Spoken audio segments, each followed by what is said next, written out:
Hello students, how are you? I hope you all are well and good at your home. Today we started our second chapter, diversity and discrimination. In the previous chapter we discussed about diversity.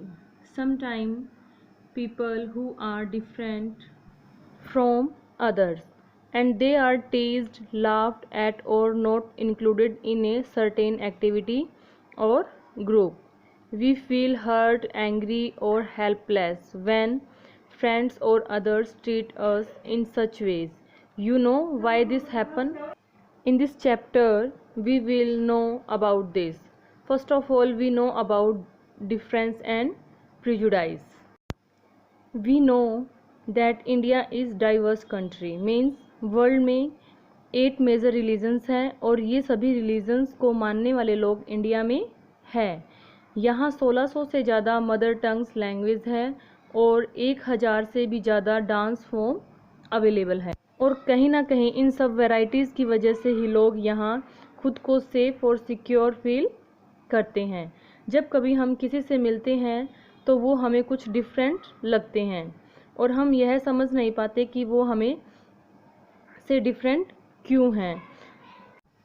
कई बार लोग जिनको पसंद नहीं करते उनके बारे में एक अलग ही एटीट्यूड और ओपिनियन बना लेते हैं। मीन्स जैसे विलेजर्स हैं, वो सिटी के लोगों को मनी माइंडेड, लेज़ी मानते हैं, जबकि शहर के लोग गांव के लोगों को इग्नोरेंट एंड सुपरस्टिशियस मानते हैं। अब नेक्स्ट हम देखेंगे कि प्रिजुडाइज क्या होता है। अगर हम प्रिजुडाइज की बात करें तो इसका मीन है किसी पर्टिकुलर पर्सन के लिए कोई negative imagination banana. For example, अगर हम सोचते हैं कि इंग्लिश बेस्ट लैंग्वेज है दूसरी लैंग्वेज के मुकाबले, तो हम जो दूसरी लैंग्वेजेस के लोग हैं या दूसरी लैंग्वेज को उनको नेगेटिविटी से जज करेंगे और हम जो इंग्लिश लैंग्वेज के अलावा कोई और लैंग्वेज बोलता है उसकी रिस्पेक्ट भी नहीं करेंगे। मतलब किसी के बारे में भी कोई नेगेटिव मिसकॉन्सेप्शन बनाना।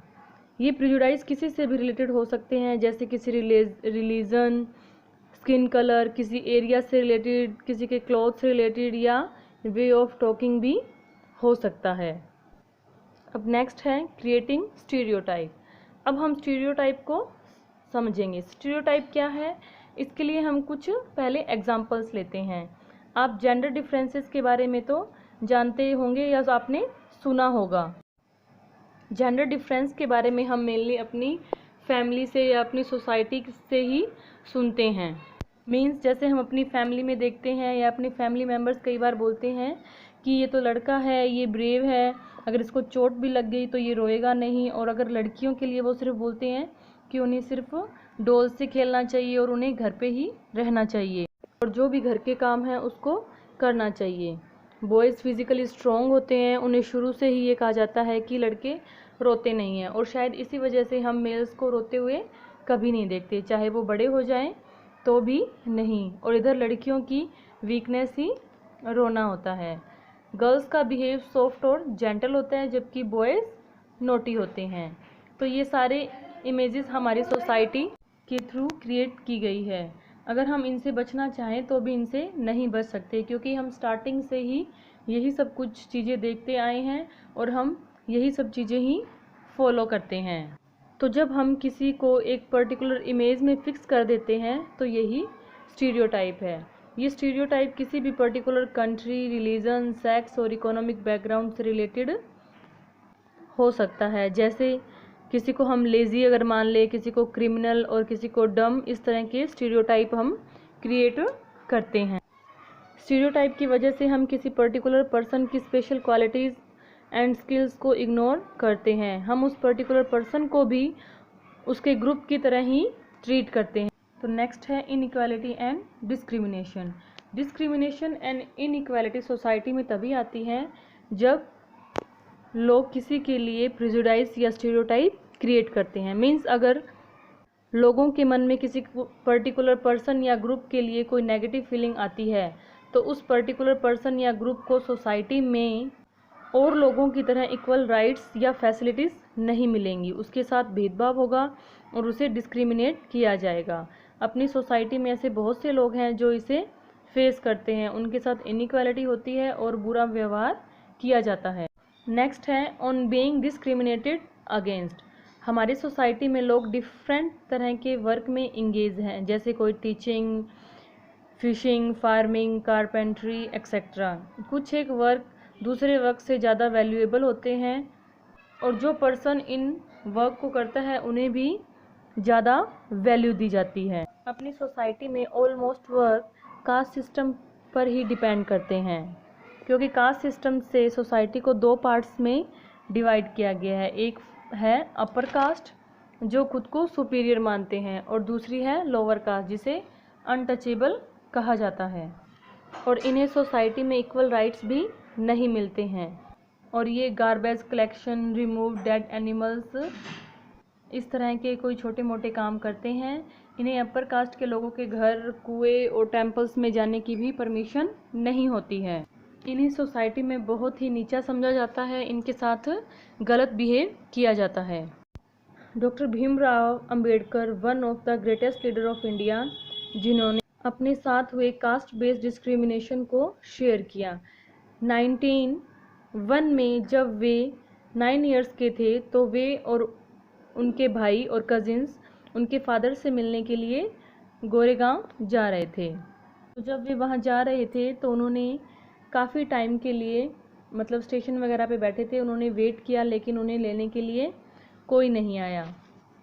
कुछ टाइम के बाद स्टेशन मास्टर इंक्वायरी के लिए आता है और वे उसे अपनी टिकट वगैरह दिखाते हैं और फिर वो उनसे पूछता है कि वो कहाँ जा रहे हैं। तो भीमराव अंबेडकर और वो उनके ब्रदर्स उन्हें बताते हैं कि हम अपने पापा के पास उनसे मिलने जा रहे हैं, लेकिन अभी तक उन्हें लेने के लिए कोई नहीं आया, ना तो उनके पापा और न ही उनके द्वारा भेजा हुआ कोई सर्वेंट। वे सभी अच्छे ड्रेसअप में थे तो वो उन्हें अनटचेबल नहीं लगे और वो हमसे बातें करता रहा, लेकिन फिर भी और लोगों की तरह उसने भी हमसे हमारी कास्ट के बारे में पूछा। मैंने कहा कि हम महार हैं, तो उनके फेस के एक्सप्रेशन ही चेंज हो गए और वो वहाँ से चला गया। थोड़ी ही देर में शाम हो चुकी थी लेकिन हमें लेने के लिए कोई नहीं आया। अब हम सैडनेस फील कर रहे थे। कुछ देर बाद स्टेशन मास्टर दोबारा आया और कहा कि वो उनकी क्या हेल्प कर सकता है। हमने उसे बुल कार्ट अरेंज करने को कहा। वहाँ काफ़ी बुल कार्ट्स वाले थे, लेकिन जब मैंने स्टेशन मास्टर से कहा था कि हम महार हैं, वो वर्ड्स शायद उन तक पहुँच गए थे, तो कोई भी हमारे साथ हमें ले जाने के लिए तैयार नहीं। हम डबल पेमेंट करने को भी तैयार थे, लेकिन money did not work there. Station master हमारी तरफ से उन लोगों से बात कर रहा था, लेकिन हम नहीं जानते थे कि अब क्या किया जाए, और ये हमारे लिए बहुत ही क्रिटिकल कंडीशन थी जिसको हमने फेस किया था। ये एक छोटा सा इंसिडेंट शो करता है कि कैसे बच्चों के लिए एक जगह से दूसरी जगह पर जाने के लिए कार्ट अवेलेबल नहीं हो पाती। इवन वो डबल पेमेंट करने को भी तैयार हो जाते हैं, फिर भी सभी कार्ट वाले बच्चों को ले जाने से मना कर रहे थे, और ये सब डिस्क्रिमिनेशन का ही पार्ट था। नेक्स्ट है स्ट्राइविंग फॉर इक्वालिटी। जो लोग ब्रिटिश रूल्स के अगेंस्ट स्ट्रगल कर रहे थे, उनमें से एक बड़ा ग्रुप सिर्फ ब्रिटिशर्स से ही नहीं बल्कि अपने इक्वल राइट्स के लिए भी स्ट्रगल कर रहे थे। दलित, वुमेन्स, ट्राइबल्स एंड पीजेंट्स अपनी लाइफ में हो रही इनइक्वालिटी के खिलाफ भी लड़ रहे थे। जो दलित टेम्पल्स की या मंदिर में जाने की परमिशन चाहते थे, वुमेन्स मैन की तरह ही एजुकेशन के राइट की डिमांड कर रही थी, तो वहीं जो ट्राइब्स और पीजेंट्स थे वे मनी लैंडर के हाई इंटरेस्ट से छुटकारा पाना चाहते थे।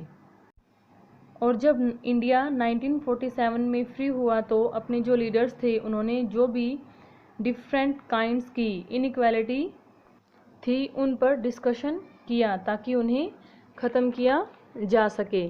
जिन लोगों ने अपने इंडिया का कॉन्स्टिट्यूशन लिखा था वो अपनी सोसाइटी में अवेलेबल सभी डिस्क्रिमिनेशन के बारे में अवेयर थे और वे उनके खिलाफ हो रहे स्ट्रगल के बारे में भी अवेयर थे। डॉक्टर अंबेडकर जी, जिन्होंने दलित के राइट्स के लिए स्ट्रगल किया, और शायद इन सभी लीडर्स के स्ट्रगल की वजह से ही हम सभी लोगों को इक्वल राइट्स मिले। इसके लिए कॉन्स्टिट्यूशन के गोल्स एंड विज़न को सेट किया गया था, जिससे सभी को इक्वल राइट्स एंड अपॉर्चुनिटी मिल सके, और अनटचेबिलिटी को एक क्राइम डिक्लेयर किया गया था।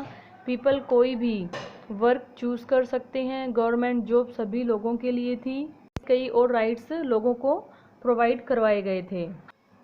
और एट लास्ट, इंडिया एक सेकुलर कंट्री है जहाँ पर अलग अलग रिलीजन्स के लोग बिना किसी फियर के या डिस्क्रिमिनेशन के अपना रिलीजन फॉलो कर सकते हैं, और यही हमारी यूनिटी का इम्पोर्टेंट एलिमेंट है कि हम सब साथ रहकर एक दूसरे की रिस्पेक्ट करते हैं, और इसी वजह से हमारा कॉन्स्टिट्यूशन एक आइडियल है हम सब के लिए, और हम इसकी रिस्पेक्ट भी करते हैं।